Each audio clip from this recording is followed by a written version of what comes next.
I'm here, K0TYU.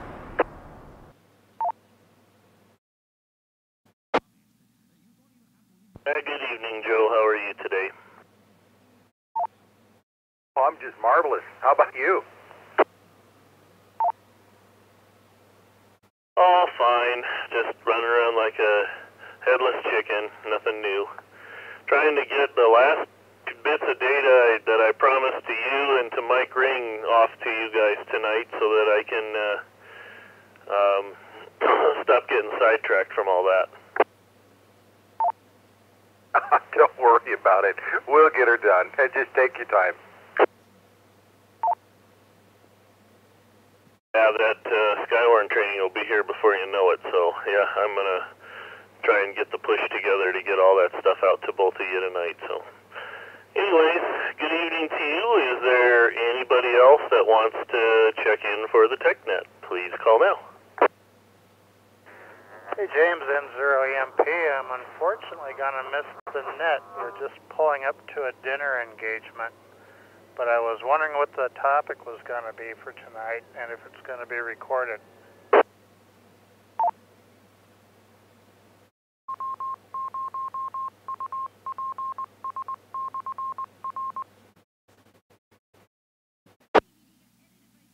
Well, the topic I figured tonight would be lightning and grounding. Okay. I'm not even going to let off the PTT key there for all the eye rolls and sighs. I'm just joking. Actually, Greg, I'm thinking about starting the conversation off with deviation and gain settings since we've had so many issues with different radios and things on the new 275 and then see where the conversation takes us. As far as recording, I'm not sure. I am not set up to do that, excuse me, right here, right now. I'm not sure if Dave is going to do that for us. Let me key off here and see if Dave's around. Dave, W0DDZ, are you there? And are you recording? Good evening, guys. Yes, I am here, and yeah, everything is going. We are streaming to YouTube. Well, there you have it, Greg, live and in person. Alright, well, sorry I'm going to miss it. We just pulled up to the restaurant. We'll catch you later. Have a good net, N0EMP.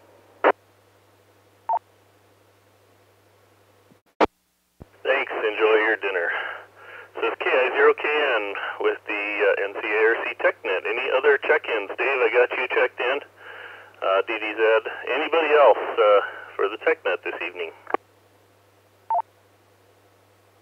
Whiskey 2, Mike, India, Charlie, Mark in Loveland.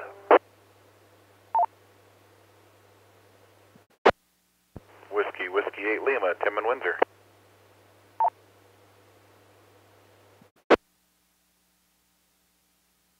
November 5, Kilo Tango Sierra, Rowdy, Fort Collins.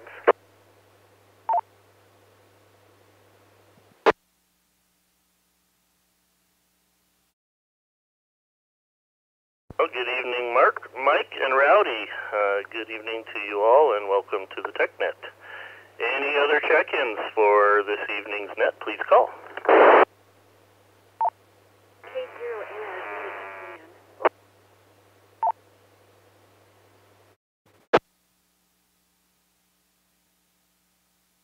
Oh, there was a K0 in there that doubled, I believe, with someone else. The K0 station first. Try again, please. K0ARD calling in. This is Ann.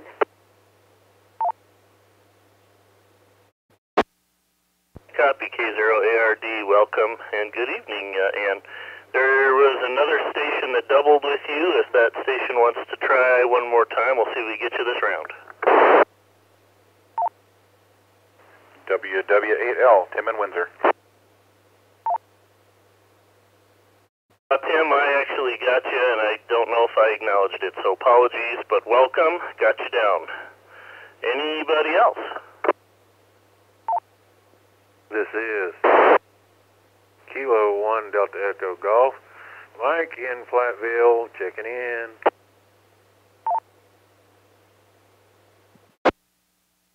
KA6 ECE, PM in Loveland. With Kilo 0 Lima Alpha Oscar, Phil and Luann in Loveland.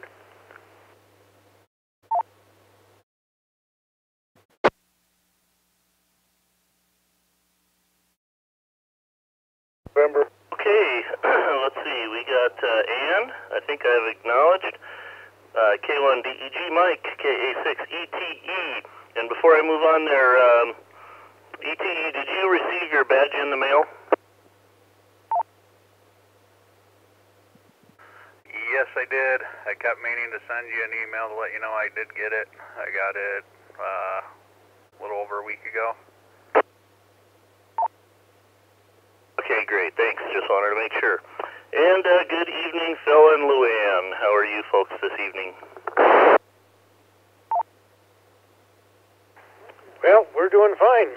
Trying to get used to the daylight savings. Seems weird that it's still so light out. But nonetheless, they can do away with that anytime. I'd be okay with that. Otherwise, same old, same old.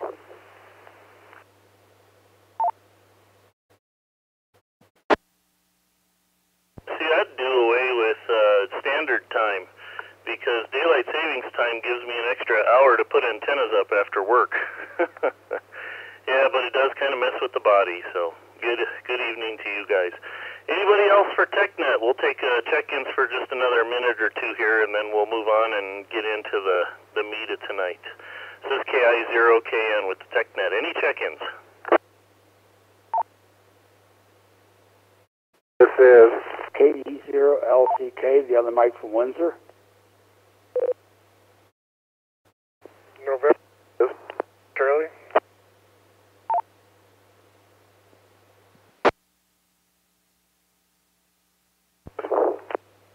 Zero Alpha Sierra Papa, Terry in Berthoud.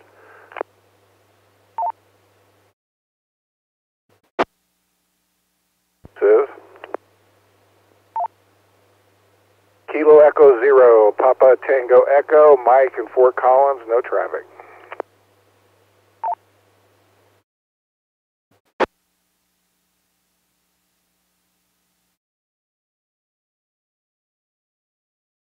I caught Mike Ring. Good evening. There was a station beginning November, has a Charlie in the middle, and the middle and end were both missing. You want to try one more time, please?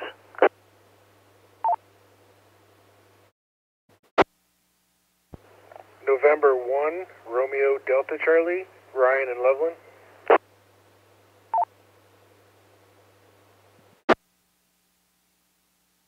Yeah, that must have been you. Good evening, Ryan. Good evening, Terry in Berthoud, and Mike, KE0PTE in Fort Collins. Any other check-ins? We'll go one more round here, and then we'll start chit-chatting.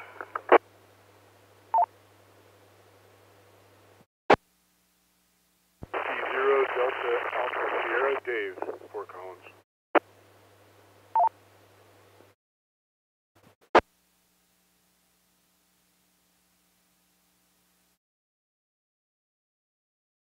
Yeah, W0DAS. Good evening, Dave. Got you checked in. And I'm not sure if that was actually a double or some kind of strange other intermod there, but if there was another station that didn't get acknowledged, please come back one more time.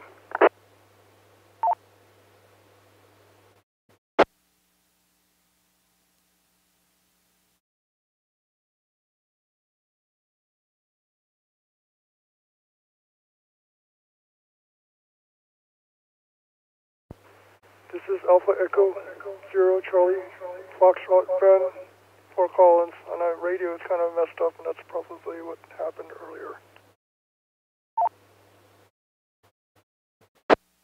Oh, AE0CF Ben, you sound better than I've heard you sound in a really long time. You must be on a different radio or you fixed your mic, but in either case, welcome and sounding great tonight. Yeah, this is the Balfang.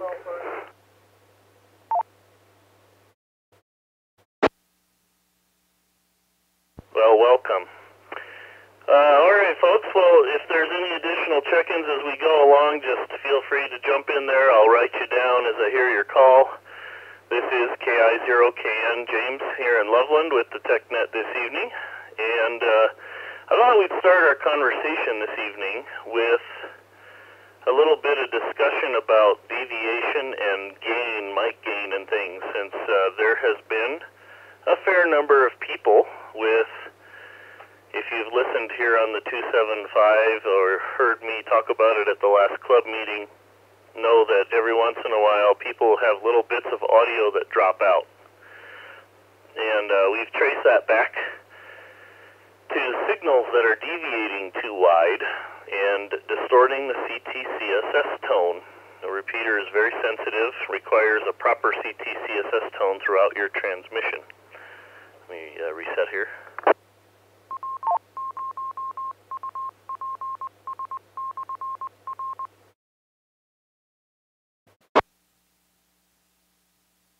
And one of the things that I've noticed over the last couple of weeks as I've been listening here to the 275 after the repeater replacement is the major differences that each in person and many of our folks have in the signal quality into the repeater.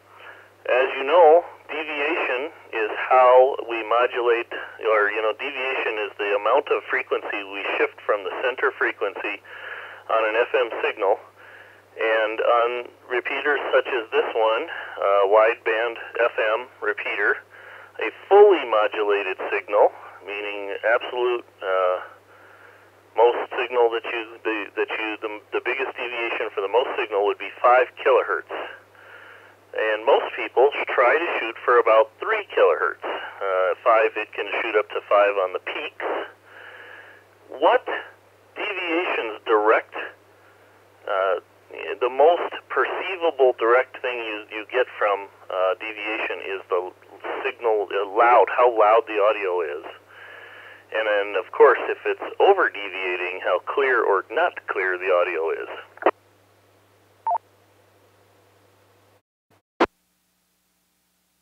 So maybe to start the conversation, I know at the meeting I announced I found some Chinese radios that had some strange firmware that were putting out really massively widely deviated signals that were so wide they were interfering with the repeater channels on both sides. But I have found now, I know W0DAS is on frequency tonight. He is using a Yaesu FT991, and he had the problem for a little while. So this is not simply just a Chinese radio or poor quality or anything else like that. It totally has to do with setting your mic gain properly. So I'm going to stop there for a minute and see if anybody has any comments, tricks, tips, what they've noticed, things like that. Obviously, setting your mic gain with a service monitor is, the expensive and proper way to do it, and very, very few hams have access to such equipment. So let's get the conversation started here about how do you set your mic gain. Anybody have any comments to start us off?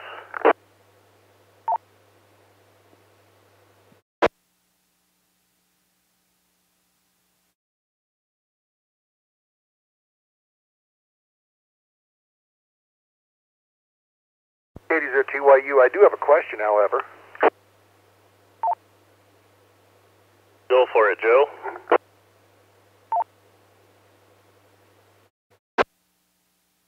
Again, I have never tried. I mean, I'm assuming the 991, I guess, is a dual band, if I remember right. It's a dual band plus HF.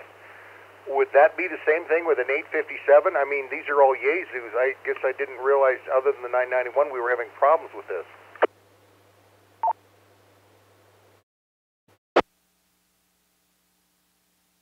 Well, any radio can over-deviate if it's either set up wrong or it has the wrong... I mean, if it's designed properly and it has an adjustable mic gain, then yes, you can easily have this problem and you can cause your radio to over-deviate or distort and limit on the transmitter by setting your mic gain too high. So yes, to answer your question, the 857 could easily have this problem if you turned the mic gain up too high. What we're learning is the 991 straight out of the box has the gain default set a little bit too hot. If you back it off, it solves the problem. I have not heard a 857 user on the repeater, so I'm not sure, what the settings look like there. I have a couple of 857s, and I could look at it. But how many other folks out there have experienced this problem and or solved it by either reducing their mic gain or backing off the mic?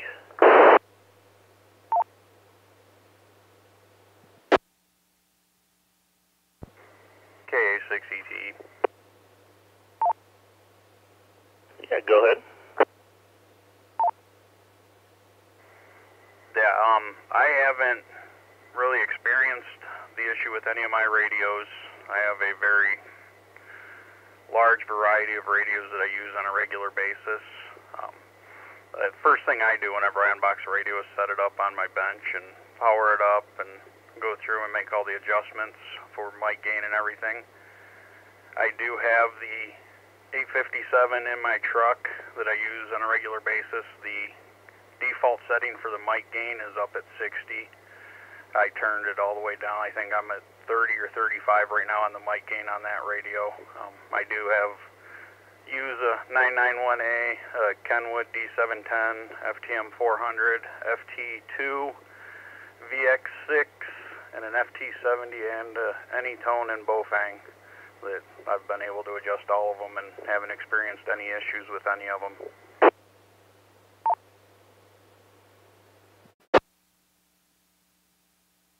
Yeah, that's good news.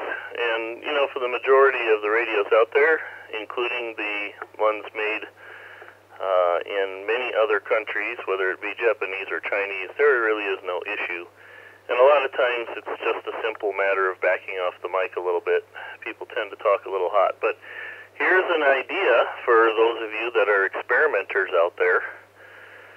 When we set up the repeaters, for example, the way we set the gains both on the receiver and the transmitter on the receivers is by injecting a 1 kilohertz solid continuous tone through the repeater, and then we adjust the output so that it modulates 3 kilohertz wide. So as I mentioned earlier, 5 kilohertz is fully modulated. At 1 kilohertz in and 3 kilohertz of deviation out,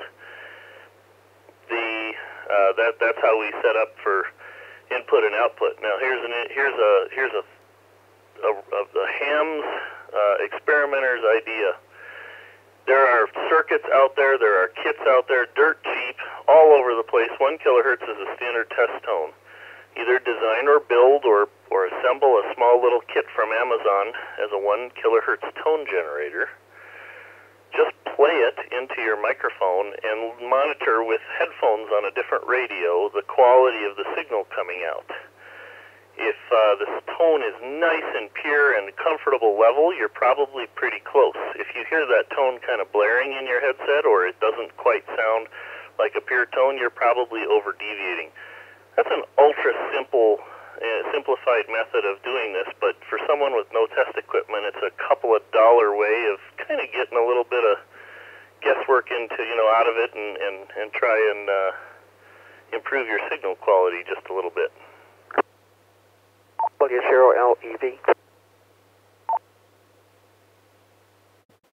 Dave, welcome, and please comment. Yeah, the service monitor was alluded to, and yes, they're quite expensive. Spectrum analyzer is expensive. However, properly used, $12 RTL SDR dongle can give you a pretty good idea, properly used, so it's not overloaded, what your deviation is. You can set that up in HD SDR, SDR Sharp. Set your screen so maybe you've got 10 or maybe even 5 kilohertz across the screen, and modulate with the suggested 1 kilohertz tone. It's actually, like I said, properly used, almost as good as a service monitor, but don't overload it for all of $12. So there's another homebrew experimenter's idea. W0LEV.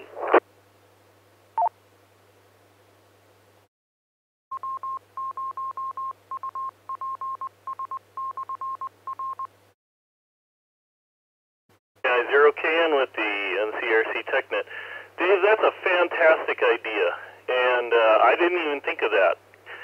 For the rest of the net, if you're not familiar with what Dave's talking about, go do a Google search for RTL-SDR. They abound everywhere. You can buy them anywhere and everywhere, Amazon included. It looks like a USB thumb drive, most of them, with a little RF connector, usually an SMA on the other side. And what they are is an SDR. That's a software-defined radio, in this case a software-defined receiver. And the software packages Dave mentioned, SDR Sharp or HDSDR, most all of those are free. You can download them, and there's all kinds of YouTube videos on how to set that up properly. And you can just dial up, 442-275, which is the frequency your HT would be transmitting on. Or if you're doing some experiments, move into a simplex channel that's unused. And you can see all kinds of interesting information. You can actually see your signal on the screen, much like an oscilloscope, or more accurately, a waterfall display.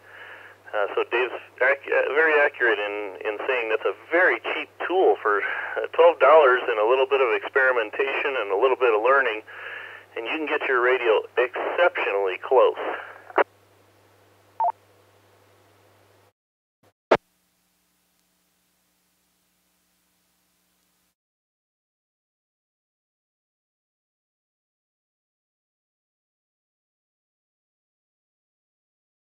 K0PRB.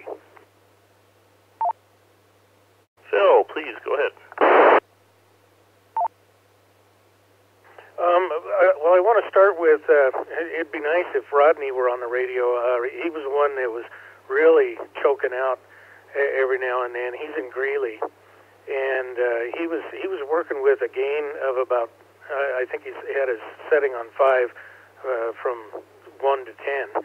And he was choking out a lot, and we told him that to drop his gain down. He went down to 5. It was still happening. He finally had to take it all the way in. It's an ICOM radio.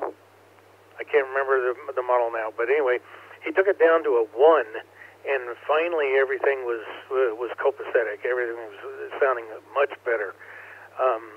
Yeah, his volume was down just a little bit, but other than that, he was coming in nice as can be. And for those on the radios now listening in, it'd be interesting if we could get somebody to give an example, and that would probably be W0DAS, since we know he can do that. Give an example of what everybody needs to listen for on this over deviation.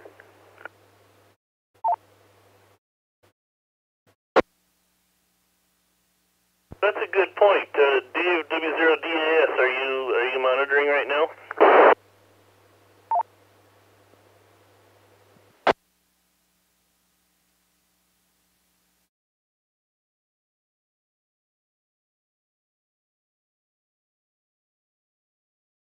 Well, I was hoping Dave would be monitoring. I have a 991 sitting right in front of me, and I don't have the VHF UHF side hooked up.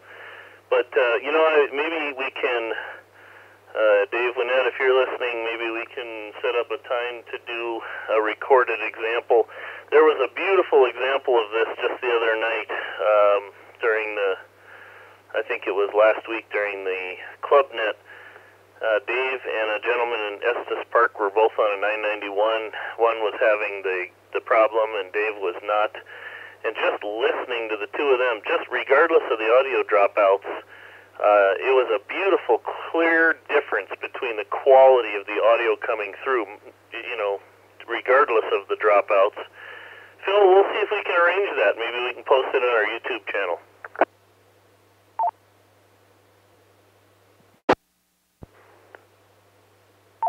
Okay, another option, as a matter of fact, I have, I've got a Yaesu radio sitting downstairs, and I can switch it over and get that set up, and maybe I can move the gain up and then bring it back down, and we'll see what that does. DEG. I'm not listening to myself right now, but I've got that ability right here on the, I'm currently using an ST847, and I have the gain, probably about 9 o'clock, 10 o'clock here. If you listen to my signal here, I'm going to turn my gain way up high here. I'm probably sounding terrible. Is this, am I causing dropouts at this point? No, like Luann said, it likes you. It sounds pretty good, actually. How about the TS2000 is 100% mic gain?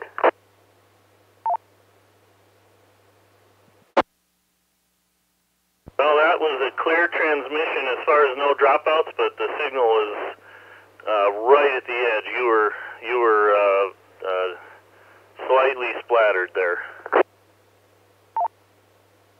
Yeah, well, this is the best I can do. I'll talk loud, but this is getting close, guys. W0LEV back to the woodwork, and I'm going to crank it back down to where it was. A1 DEG comment. Go ahead, Mike. I just called Rodney, and he didn't answer his phone, so I was trying to get him to get on there and turn his radio up, and he's using the ICOM 706, not Mark 2G.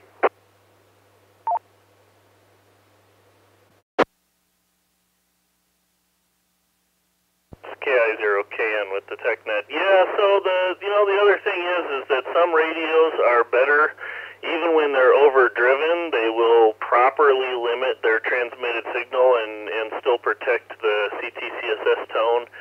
So it really is a matter of how the circuitry is designed and how well the radio responds and the microphone you're using. There's a lot of combinations here, but it sounds like the word is mostly out that when people do have some issues there, just either turning the gain down or backing off the mic is certainly helping.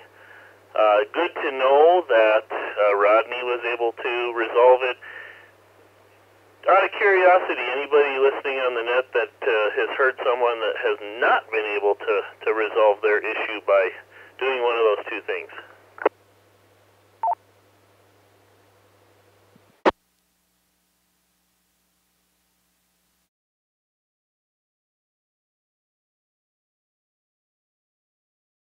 Well, I hope silence is a good thing in that case.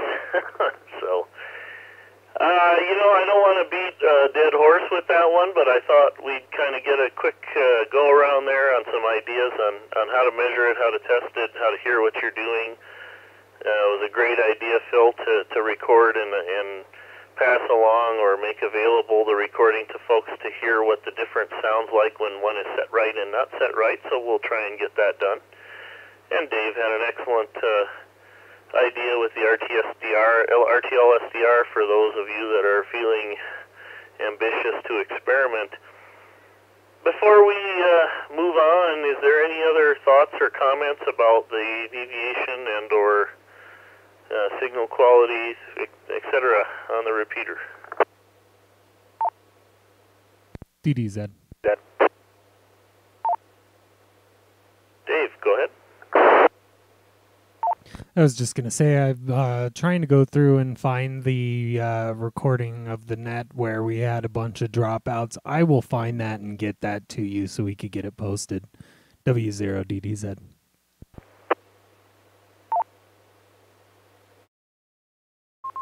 That's fantastic. Thanks. Yeah. It'll be real easy to...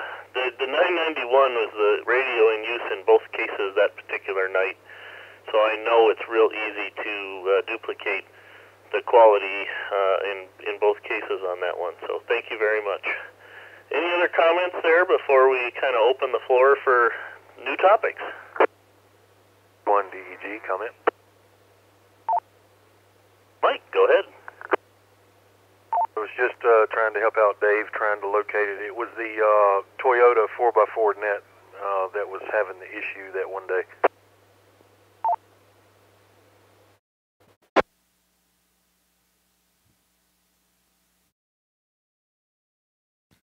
I did not actually get the 4x4 net, but I'm sure there was another net that we were doing that it was happening on. I'll find an example of it. 1 DEG, back to net, going in the other room. Okay, thanks, guys. Somebody doubled there with Dave. Double, if you want to come back. UIU. Oh, go ahead. I was just curious. I didn't hear anything about Alec. Did you get that BTEC figured out?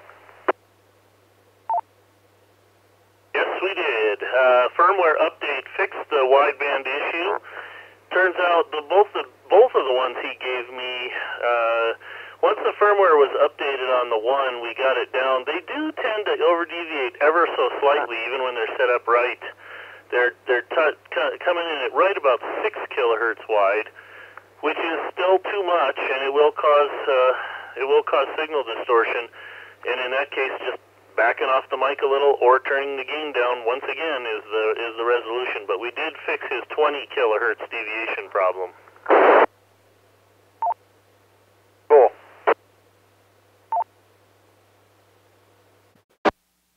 DAS. There's Dave. Go ahead. Yeah, sorry, I ran off to get some dinner. Yeah, I'm running at about 30 out of 100 on the mic gain now. Backed it off, and also trying to make sure I'm not on top of the microphone. So hopefully I'm not over-deviating right now. I could crank it up if you want to see what happens, but we could do that at a different time as well. W0DAS. That's exactly what we were looking to do, Dave. If it's convenient for you to make a transmission with where it is now and then crank it up high where you were having problems and make another transmission, that's exactly what I was hoping we could air on the net here so everyone could hear it live.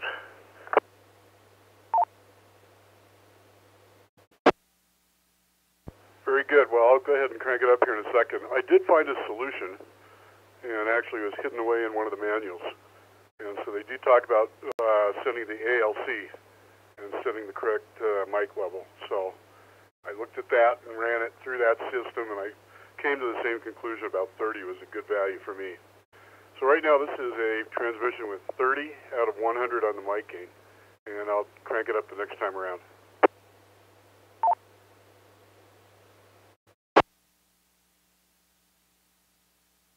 This is a transmission with 50 on the mic gain, and this is how the radio came stock, 50% or 50 out of 100.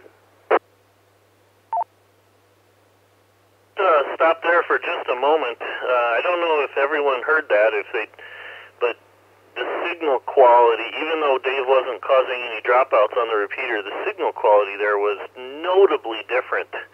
If you, I'm going to have him repeat the same thing if he doesn't mind again, and this time listen especially to the tail end of each syllable. If you listen to the mic gain at 30, his speech was clear, intelligible, and all the words, enunciation was right. At the mic gain of 50, you could hear all of his in and out breaths that were part of making the syllables, and the tail end of each syllable was a little bit raspy. Therefore, even though it's a completely readable signal, it's a very different signal from 30 to 50. Dave, would you mind repeating the test one more time?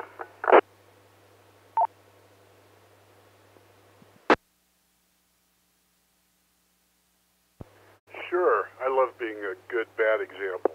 So this is the mic gain at 30 out of 100. And again, this is an FT991A.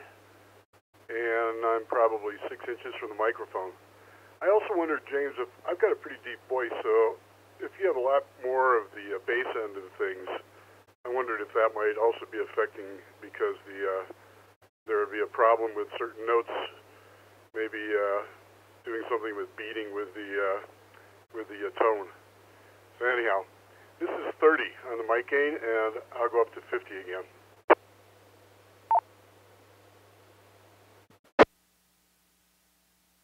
Okay, this is the same distance from the microphone, a mic gain of 50, on an FT991. I'm going to go ahead and take it up to 70 and see what happens, see if we get the clipping.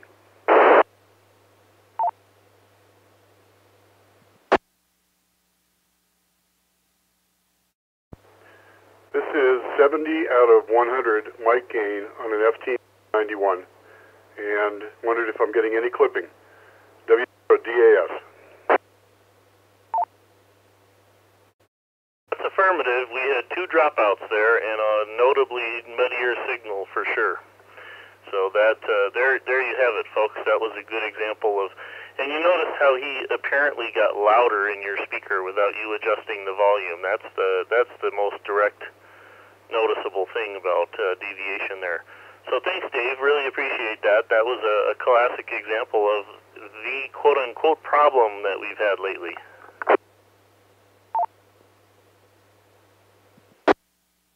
Oh, like I said, nothing like a bad example.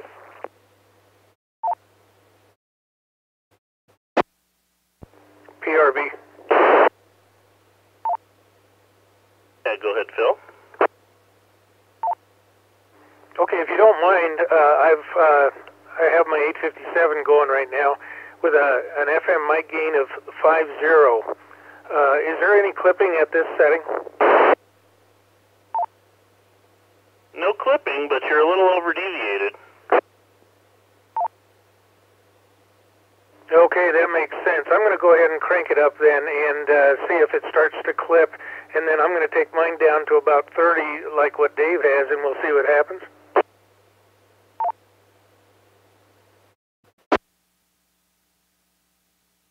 Okay, this is, I've got this set at a 75.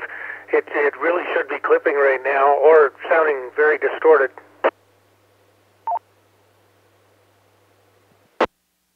It was doing both, so another good example.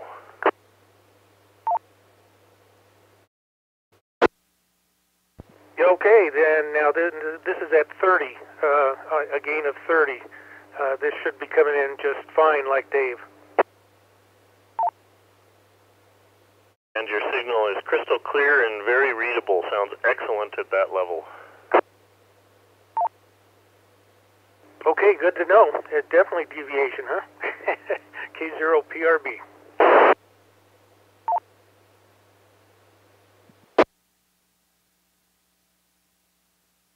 Oh, very good.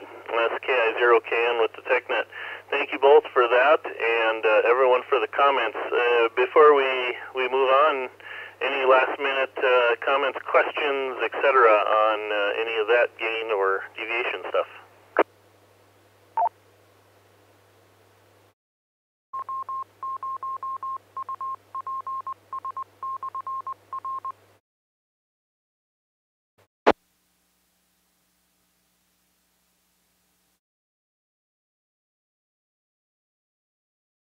Okay, I'm not really hearing anything there, so I'm glad we were able to do a live example there, and even better that it was recorded by Dave. I'm glad we'll have this posted now on YouTube. So I'm going to use the back half of the net, what time we have remaining here, to just kind of open the floor. Any questions or answers or topics that someone would like to discuss or have questions answered. This is KI0KN. Go ahead and make a call if you've got something for the good of the order this evening.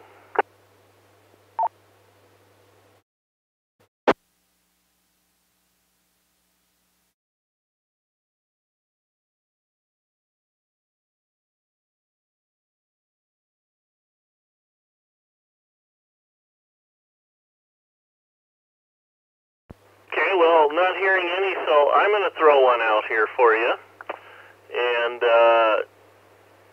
I'm open to any suggestions or thoughts that I haven't thought about. I recently put up a new antenna here at the house. It is a 60-foot tall, 160-meter vertical that is over a very large radial field. And anybody that's played on 160 meters, or any really of the low bands, when you have a short antenna, one of the detractions from having a short antenna physically is that the bandwidth is very narrow. I wanted a 160-meter antenna that was basically auto-switching as I moved up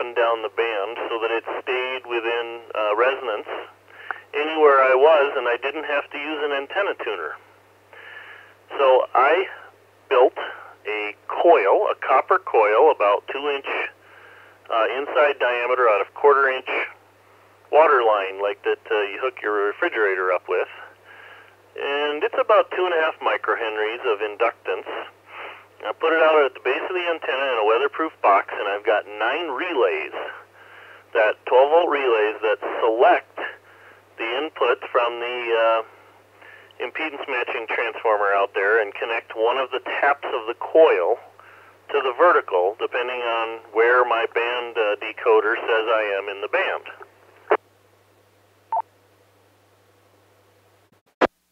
I'm having a problem with a lot of RF coming back in on my control lines for those relays back into the shack, into the Microham Station Master controller that controls those relays. And this is where I realize this subject can get deep fast, but I have put a whole string of mixed 31 ferrites on the control lead where it enters the house. By the way, the control lead is buried underground. It's in a PVC tube about a foot underground all the way out to the antenna. And my next attempt was going to be putting bypass capacitors across each one of the relays. Any other thoughts, suggestions, things like that? This is another RFI problem that I've got to fight off and keep the RF out of the shack.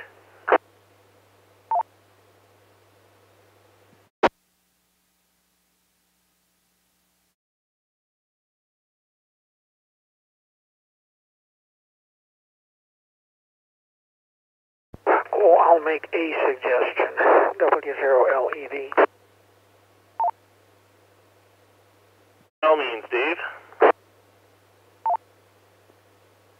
Yeah, your ferrites, of course, are going to, if you just, pass them through or 1 or 2 windings through each one. Well, number one, are you using twisted pair, twisted shielded pair?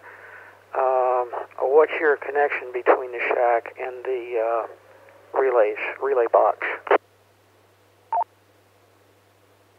The connection is a 10 count of 24 gauge control wire, much like a rotor control. So it is not twisted pair, it's just 10 24 gauge wires in a PVC jacket. Okay, ferrite cores didn't do much. I don't know about power handling capability, but, and again, this is a try it. These AC line filters,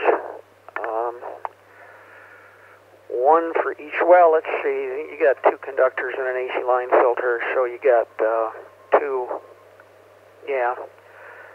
So you got 10, so you're going to need 5 of them. And I don't know how it's going to come out power handling wise for RF, but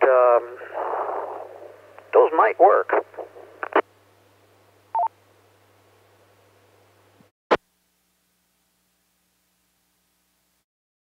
Yeah, okay, that's a valid observation. I haven't tried it yet, but I was going to put 0.1 microfarad bypass caps on across each one of the relays out there. I'm surprised at how much RF is getting back in here just from the near field with a kilowatt out at the vertical on 160 meters. I'm seeing about 3 volts of RF come back in on the line. And I've actually cut that in half with the ferrites. I put 12 mixed 31 ferrites on the line at the entry panel at the house and cut it down to about 1.5 volts. But I still got a long ways to go. So thank you for the AC line filter's a good idea. The snubbers that are in there should, I guess, do exactly what I'm looking for. So I'll try that on maybe one of the lines and see if that's a valid way to fight that. Thank you, Dave. Yeah, another thought. Those relays are sitting out there, basically, lots of turns on an lots of inductive, hello, lots of turns of copper wire on an open core. Once the relays are closed, of course, it's a different story. But those open cores will pick up quite a bit of RF. As a matter of fact, on VLF, we use that technique for doing compact, very narrow band, quote, antennas, unquote. And the line filters actually are designed for that sort of purpose. Your relay control, you don't have to worry about speed. The good ones will do both common mode and differential mode, decoupling. Give it a try, and yeah, the capacitor across each one, 0.1 across each one, will probably short out any RF that open core is picking up with the inductor wound on it. But I think between the two, you'll probably get there. W0LEV. PRV. Thanks for the comments there, Dave. Phil, please go ahead. So, James, have you tried using a toroid with about 10 turns of your control wire through the toroid itself, like a 240-43 toroid?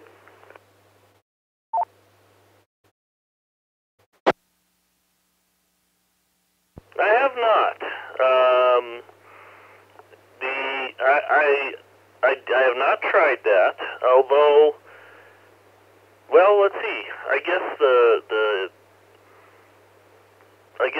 in a single core you get a far more effective choke with multi turns through the same core. Whereas right now I've got 12 single cores in a line out there. That's a good idea. You know, if I had been thinking about this problem when I installed the thing, I would have left enough cord out there to try that.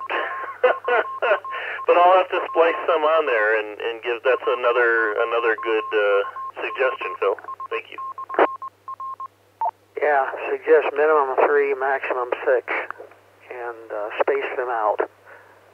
You get a lot more effectivity. Basically, it's a pretty good common mode choke, and it'll force differential, but you got common mode energy. That may well work too.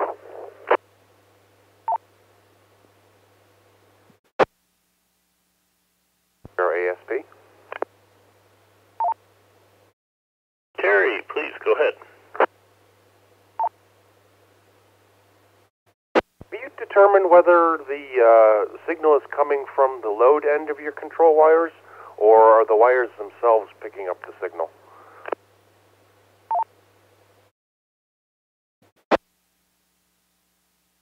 I have not determined exactly how it's being induced onto the cable, but I know it is definitely on my ground for the relay side and all the way back is common to the whole station, and I seem to have no common mode RF on the ground lead, but it is all over the 12-volt leads. This cable is about 170 feet long. It runs through the shack here, up to the ceiling in the basement, through an entrance panel across a termination block, and then it immediately goes underground about a foot in a PVC tube, the remaining distance out there, and then it pops out of the ground, and there's about 2 foot of the cable exposed as it enters the relay box. And of course, in the relay box, it's all put together with number 12 Romex wire. That's the common lead across all of the relays, and then number 12 from each relay to each coil tap. So there's a lot of RF in that box, but I have not determined exactly if it's like an induction into the wire or if it's just picking it up through the coils or what.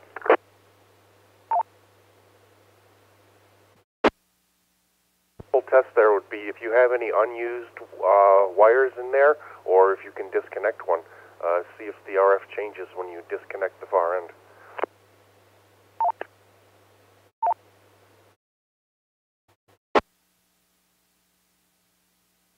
That is an easy test. I could disconnect 8 of the 9 and leave just a single relay energized and repeat the test. That's also an excellent idea. I have not, I've been doing everything I can to fight off the RF, but I haven't done a whole lot to see exactly how it's getting there.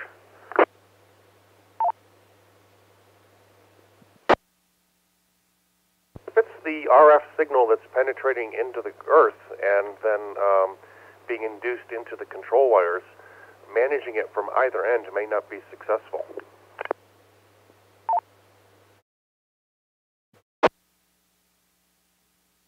A very valid point. Now that the mud's drying up out there, and if I can get it done before the next blizzard that they're promising us on Wednesday, I'll see if I can do those tests. So thank you. That's another excellent point.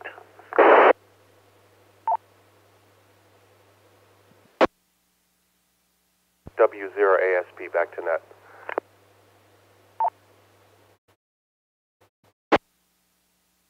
This is KI0KN with the NCARC TechNet this evening.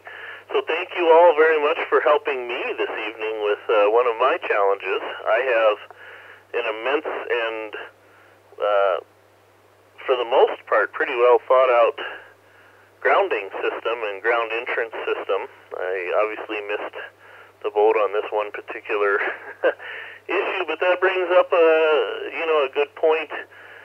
How are the rest of you guys doing your grounding for your antennas out in the yard? I have a fairly large, about 18-inch wide by 30-inch long-ish panel mounted on the side of the house with a 4-inch PVC that comes into the house in the upper part of the box. I've got an 1/8-inch thick copper plate mounted across the whole back plane of the box, and every wire that comes in and out goes through my lightning protection, etc., and that box is tied back to the common ground in the shack, and it's tied to both towers, and it's tied to ground rods, and I was curious if, I realize we're getting on the grounding subject here that I promised we wouldn't, but has anybody else had RF in the shack problems that they're aware of?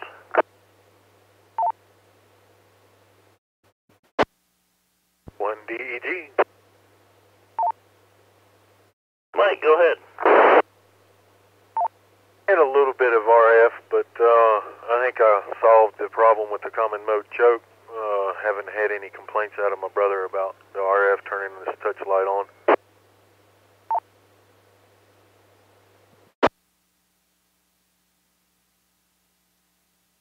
Yeah, that's a classic one. Even though my 30-meter beam is over 200 feet away from the bedroom, it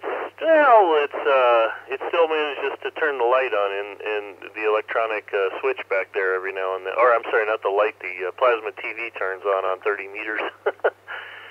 So that's great. So RF in the shack come in multiple ways, and in my particular case on 30 meters, it's literally just near field energy. How far away are all your folks' antennas away from the living space of your homes?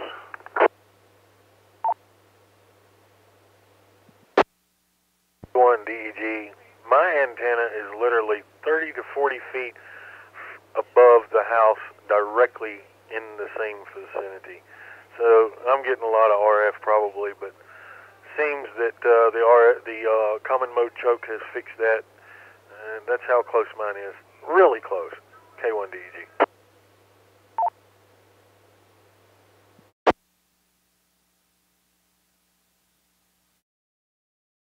I'm curious how many folks have RF in the shack and don't even know it. Anybody else have lights and TVs and electronics turn on and off when you operate HF?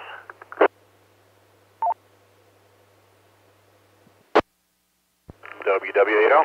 PRB. Yeah, my porch light, which is a motion sensor, that comes on when I transmit every once in a while. That's about all I've noticed so far. My antenna is directly overhead it's a vertical on the roof, about 8 feet up on a tower, and then it's a 25-foot vertical. As a matter of fact, I was tempted to get my linear on there soon, and I told Luann I'd send her outside and have her look down the street and then transmit and see how many porch lights come on. Yeah, that's pretty good, Phil. I'll tell you what, the world changes when you move to kilowatt plus or legal limit. It's amazing how much that power increase manages to create all kinds of new things to fight. And you doubled with Tim, WW8L. Go ahead, Tim. Yeah, one of the first things we did when I got back into a radio, I was out of it for a long time, had to get rid of our touch lamps. Was doing HF downstairs at night, and the next morning my wife said I had to unplug the lamps. Something was going wrong with them. They were just both going on and off and on and off and on and off.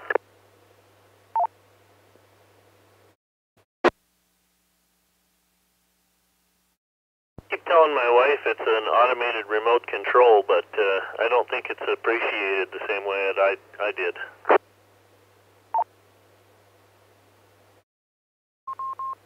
No, she didn't like that my new entrance into the hobby required us to upgrade our lighting infrastructure.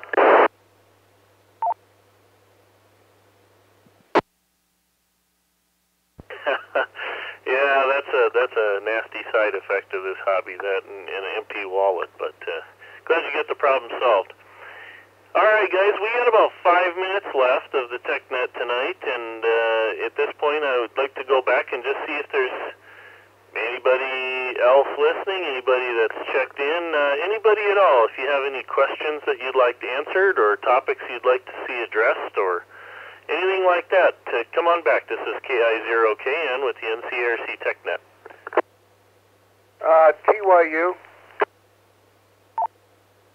Go ahead, Joe. NKLTQO. Didn't we have somebody over there at our little programming that wanted to talk about APRS? I would just thought maybe you ought to make a call out there and see if he's there. Okay, just a moment, Joe. I think it was TQL that might have come in. You doubled with them, but I caught the QL part there. Go ahead, and then I'll check for APRS after that.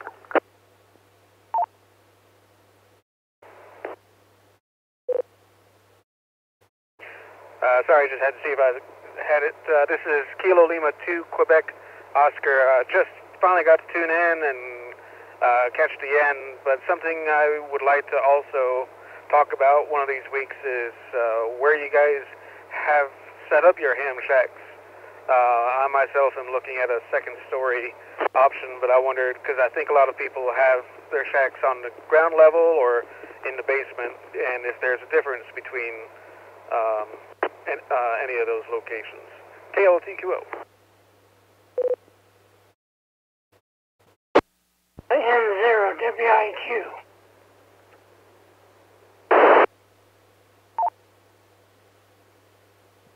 Okay, well, the second floor shack presents an interesting set of challenges, but there is also some really good data on there. I've taken that down as a possible future subject, and Joe is probably listening and has recorded it as well, so we'll see if we can address that in an upcoming TechNet there. Glad to hear you're going to get a shack back together. Carrie, N0WIQ, go ahead.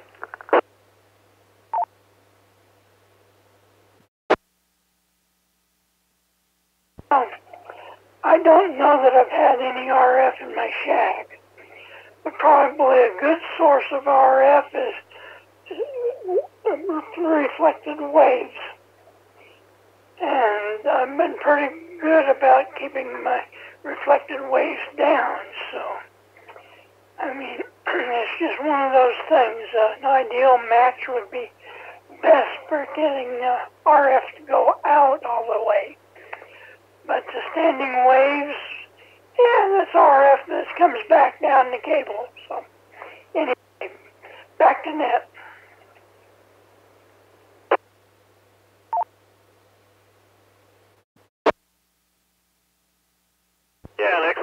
comment there, Kerry. Certainly keeping the antenna as tuned as possible to make as much RF leave the antenna as possible will help keep it out of the shack. So thanks for your comment there. Any other questions, comments? Let's see. Actually, Joe mentioned the APRS. I can't remember who it was at our programming session, but are you listening this evening, the folks that had the APRS question?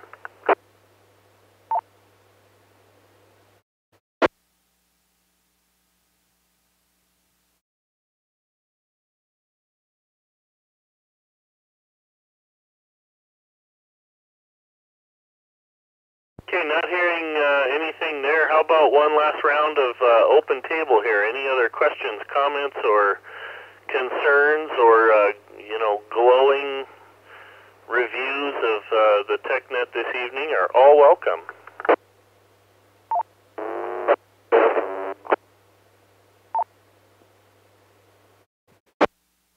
This is N0WIQ, and I've been thinking about EMP for some subject for the TechNet.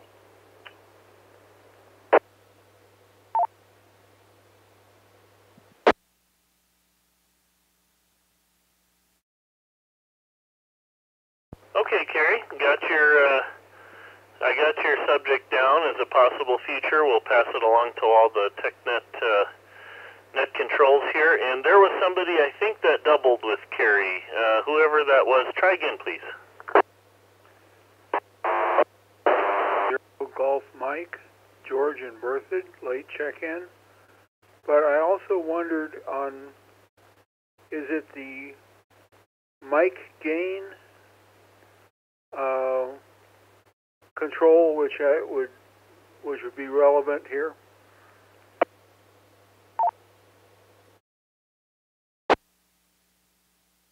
Okay, I got the golf mic in Berthoud, but I'm not sure if there was an issue with the radio or not. Can you give me your full call and your name one more time, please? Alpha Echo Zero Golf Mike, George and Berthoud. Okay, gotcha. Thank you very much. So, that's a good point and something we didn't bring up earlier. A lot of radios, especially the base station ones or the more complex ones, will actually have two gain settings. One is the RF gain. Actually, depending on how the labeling is, it could say RF gain, one could say AF gain, and one could say mic gain, and they are all different. So AF is audio frequency, and that's basically your volume control. The mic gain is the one that we're talking about here with overdriving. RF gain is typically the gain setting for your receive preamplifier in the radio. So, yes, mic gain is the one that we're talking about for deviation and the signal quality. Does that answer the question there? Yes, thank you. AE0GM out.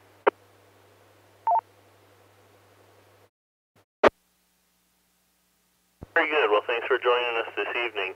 All right, I'm going to ask last round for anything new, comments, or questions before we close the net out, and I will happily take the so far suggested subjects forward to the other net controls for future TechNets.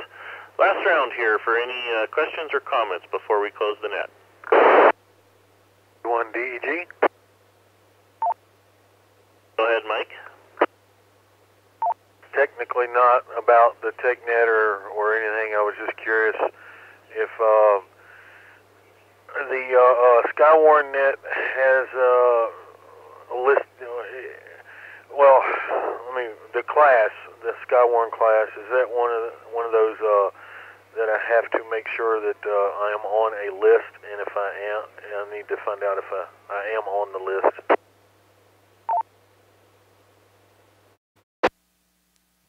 E0LCK, Mike, are you still listening, and can you answer Mike from Platteville's question? Yes, KE0LCK. No, there is no reservation required. We were asking before for just a reference number, but anyhow, No requirements on that, but the room does hold 72 people, so it's first come, first serve.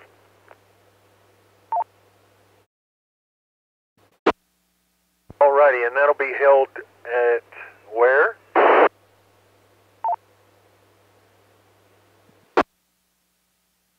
In Fort Collins at the Police Services Building, off of Timberline. The exact address, I believe, is 2221 North Timberline. It's on the website.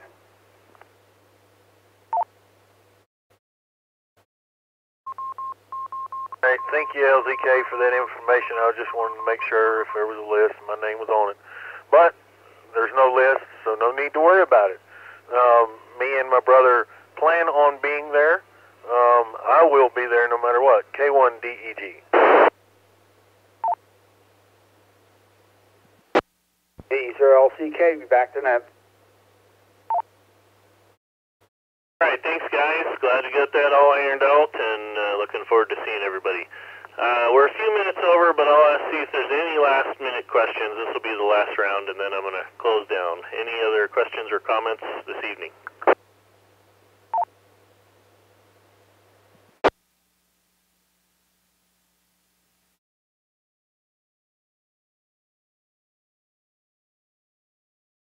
Hearing none, thank you all for the participation and the great conversation, as well as the tips back to some of the problems I'm trying to solve myself. Much appreciated. Thanks for taking the time to be with us this evening. This will conclude the NCARC TechNet this Monday evening. Check back in next Monday at 7 o'clock for the next revision of this. And this is Kilo India 0, Kilo November, closing the net and returning the repeater to normal use. Good evening, all. Thanks. This presentation was brought to you by the Northern Colorado Amateur Radio Club. Thank you for watching, and don't forget to like and subscribe.